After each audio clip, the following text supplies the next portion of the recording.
Join us for a driving review of the all-new Ford Mustang Mach-E. Let's go!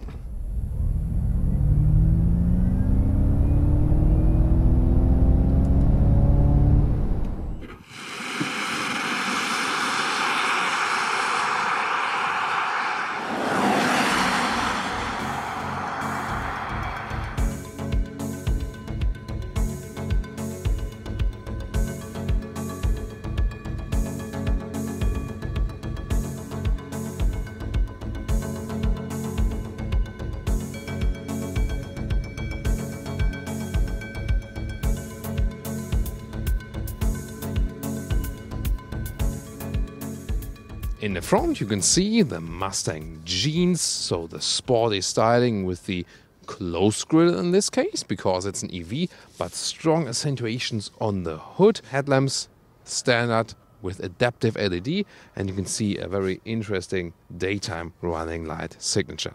The length is at 4.71 m, 15'5" or 185 inches, and wheels come from 18 to 20 inch.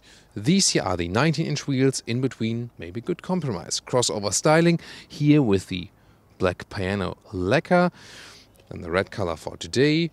And here the falling roofline, sporty strong shoulders right there, but indeed a crossover styling, so not SUV but also nothing too low sitting. Again, something in between, why not? Then the base model start with rear-wheel drive only. Already sporty touch, of course. And then you can also get an all-wheel drive model. That means one electric motor in the rear, one electric motor in the front. That's also what we have here. And you can get two different battery sizes, either 68 kilowatt hours net or 88 kilowatt hours net. So that's the real usable size. And you can also combine them in whatever way possible. So you can go rear-wheel drive, small battery, rear-wheel drive, big battery, or all-wheel drive, small battery, and all-wheel drive, big battery, so all is possible. Which one would you go for? Of course, also always a matter of pricing. The range of the big battery, by the way, in good conditions, 450 kilometers plus or 300 miles plus. The smaller battery then with a little bit of less range, and then it depends on, do you floor it out on the motorway and what's the temperature outside, of course. Here the rear design with this claw design, vertical, like we know from the old Mustangs as well, really spectacular. And then you can see here this lip that is forming and contrasting black in the lower area. AWD logo then here for the dual motor setup. The top speed, by the way, is 180 kilometers now or 112 miles per hour. Only if you have the GT model. Then you have 200 kilometers per hour or 125 miles per hour. Yeah, and talking about GT model and acceleration figures and so on, the normal rear-wheel drive model starts around 7 seconds in the acceleration figure, the all-wheel drive model around 6 seconds in the acceleration figure, just the GT model then less than 4 seconds, of course then the quickest one. Recharging, here at the driver's sides only, AC 11 kilowatts, DC 115 kilowatt for the small battery or 150 kilowatt for the big battery.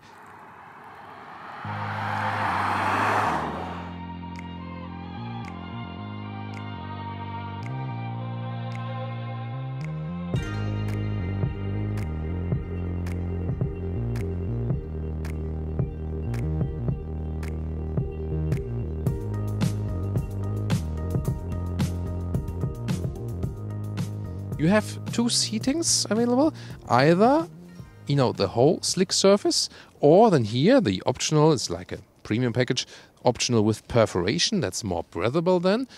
And both are again animal free and high grade leatherette, so it really feels super premium, very soft. The seating position is indeed crossover alike. It doesn't feel like a high SUV, but it doesn't feel like a sedan. Indeed, something in between.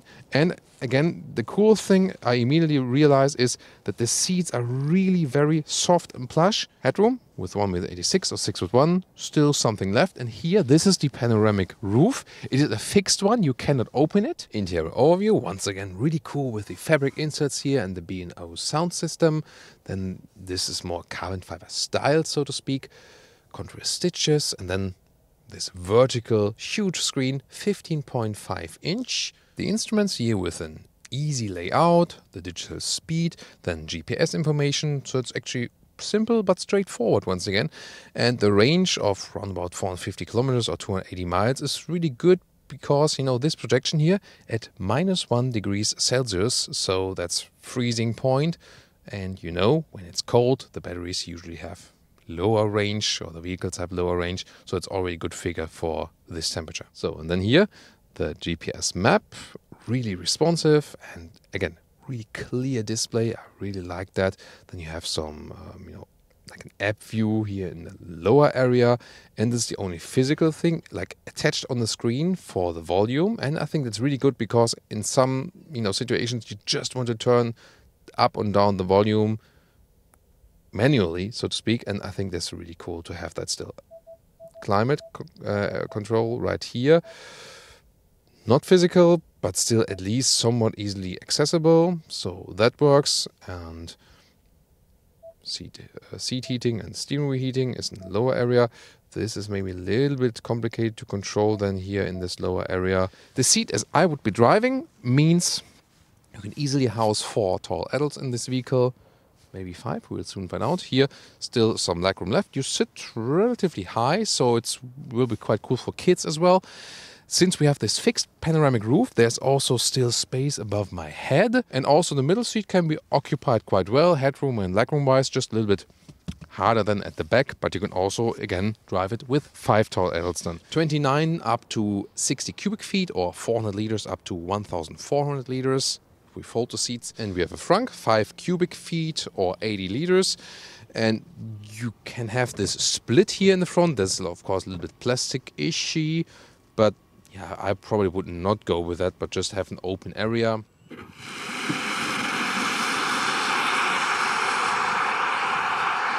So, let's do the acceleration here in the untamed mode.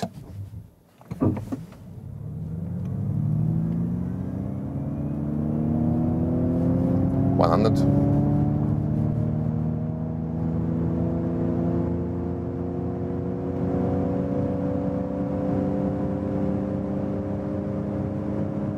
And top speed 180. And we directly have a slalom mode here for us. Steering is really direct, but doesn't convey such a good feeling. But the suspension is actually quite sporty, so it is fun to steer it around. Missing a little bit of the steering feeling, is a little bit, you know, not connected to the road, but definitely a lot of driving fun and super direct, the vehicle.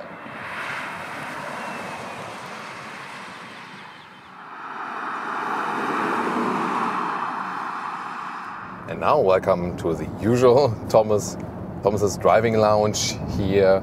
Electric driving lounge with the Ford Mustang Mach-E. And we start on the German motorway right here. What about the noise insulation?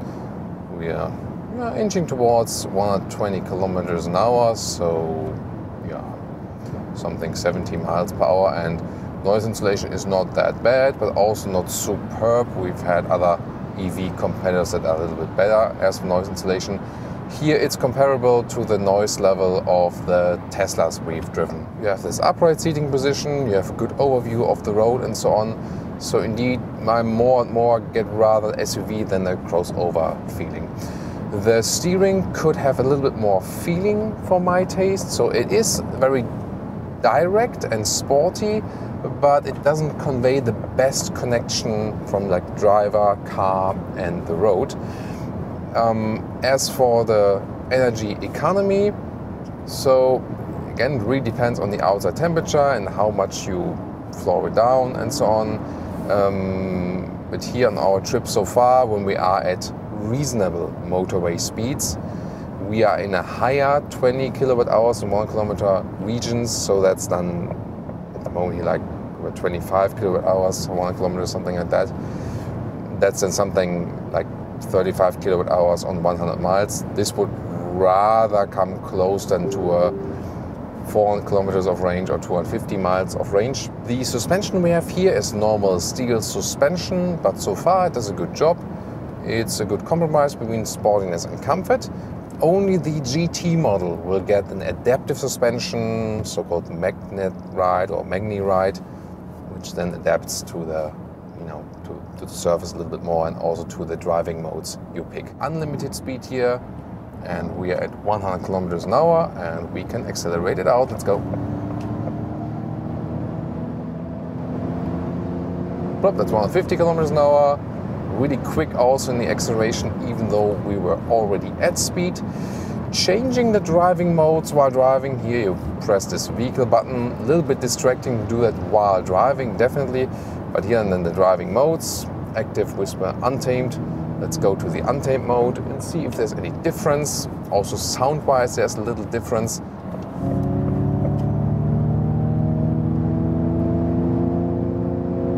And 150. So the throttle input was a little bit quicker then, and you also heard this electric sound, this sound generator then. I'm in the one pedal driving mode. So when I go off the throttle, we have immediately a strong deceleration. Usually I do not need the brakes at all than the normal brakes. And you can have different steps. You can, when you deactivate this mode and you lift the throttle, you just roll, especially in the normal driving modes.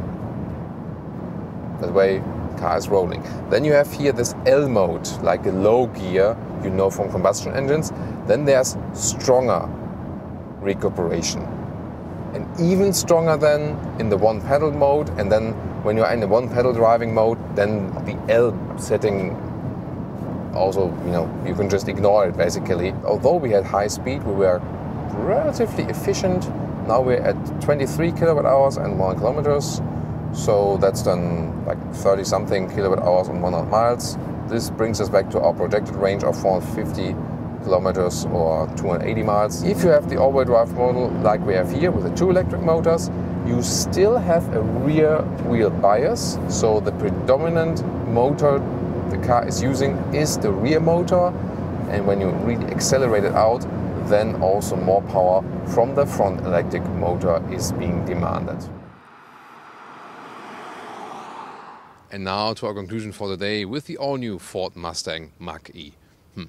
Somehow the German pronunciation, like with Mach, sounds somewhat more fitting, right? Doesn't it? Very rare case. Usually English sounds better than German. Yeah, more soft, like das German. Just kidding. So back to our conclusion. Exterior really striking. Yeah, sporty design, like it's supposed to be for Mustang. Closed front grille, but doesn't look any bad or something. Crossover styling, but when being on the interior, it already feels a little bit more SUV-ish. Upright seating position, animal-free interior, really soft, super sophisticated seating surface, especially here in this premium package. So they really did a great job there. Also a paradigm shift for the Ford vehicles. Also the space you have on the interior is good. New infotainment system. Here and there it could be a little bit better as for the user interface, but comparing to what we had before, even here so much more sophisticated, and you can do a lot with that actually. Sporty driving feeling, a lot of fun to drive, no doubt about that. Good acceleration, will be even better in the GT model. Of course, we'll keep you up in our channel with that one. The only thing, this steering feel could be a little bit more connected to the road. It is direct and sporty, yes, but doesn't give you the best connected feeling driver, car and road. That's the thing I would actually improve. Other than that, quite convincing. And the range, as I said, what we found out earlier with something 250 to 300 miles, 400, 450 kilometers. Here, of course, low temperatures. They do not have a heat pump. That would be the other technology thing to fix, actually. So the low temperatures can, of course, have an effect on that. Since we had something in the 20 kilowatt hours on 1 kilometer energy consumption, that's something in the 30 kilowatt hour on 100 miles consumption. So very interesting vehicle, no doubt. Pricing then, both in Germany and, for example, also in the US, starts below 50,000 euros or dollars. And when you put everything in it, you still stay below 70,000 euros or dollars. So not cheap overall, but considering the competition, it's actually an interesting offer. Of course, you should compare the competitors. We will link the videos in the video description. Really hope you enjoyed our episode for today. Please subscribe to us if you haven't done so far, and leave us your comments to the new Ford Mustang Mach-E. See you next time.